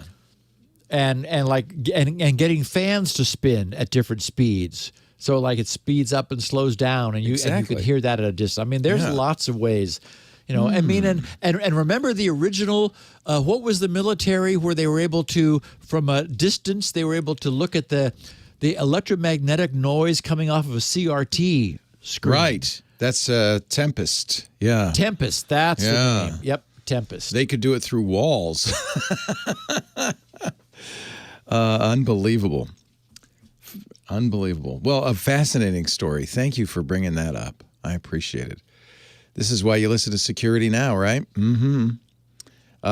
Get all the security news and some mind meat. Mind candy. Candy, better than meat. We do. Steve does Security Now every Tuesday, 1:30 Pacific, 4:30 Eastern, 20:30 UTC. Watch us do it live at live.twit.tv. There's audio and video streams there. Chat with us live at irc.twit.tv or in the Discord chat room, but you don't have to watch live. I mean, that's the whole point of, we record these and we carefully craft a podcast out of them. We take this clay and we shape it, and then we put the podcast up on the websites. Now, Steve's site is grc.com. He has 16 kilobit versions of the show. That's a unique version for the bandwidth impaired. We do 64 kilobit audio as well. He does it and we do it. He also has transcripts, which really are handy for searching or for reading along as you listen. Thanks to Elaine Ferris, who does those for you every week, Steve. All of that at grc.com. While you're there, you might want to take a look at SpinRite, the world's best mass storage maintenance and recovery utility. Getting there is the word. SpinRite 6 is the current version, but if you buy that, you'll automatically get upgraded to 6.1, and you can participate in the rapidly winding down process of developing 6. There actually will be a long beta period because I'll have the DOS side code nailed well before I have everything packaged up as the Windows app that's able to produce the bootable USB sticks and everything else. Okay. So there will be something to owning 6.0 and being able to get the beta of 6.1. Excellent. So it really is worth joining then. Go to grc.com. You can leave feedback for him there, grc.com/feedback. You can also Twitter him. He is the tweeter guy at SGGRC, at SGGRC. We have copies of the show at our website, which is twit.tv/SN, 64 kilobit audio and video. That's our unique format, since we record video of this. After the fact, it'll be up there usually a couple hours, maybe 3 hours after the show ends. You can also get it on YouTube. There's a dedicated YouTube channel to this show and all of our shows. And probably the easiest thing is subscribe in your favorite podcast player. That way you'll get it automatically as soon as it's available. Discussions continue. Obviously, chat is a little late, if you're listening to it download. But we have a great forum. Steve has his forums at grc.com. We have the TWiT community forums at twit.community. There's also a TWiT Mastodon. So if you want Twitter without the tweets, all the toots, none of the tweets, it's at twit.social. That's our Mastodon instance. That concludes this thrilling, gripping edition of Security Now. Thank you, Steve. Have a great week. Thank you, my friend. I will see you in September. Security Now.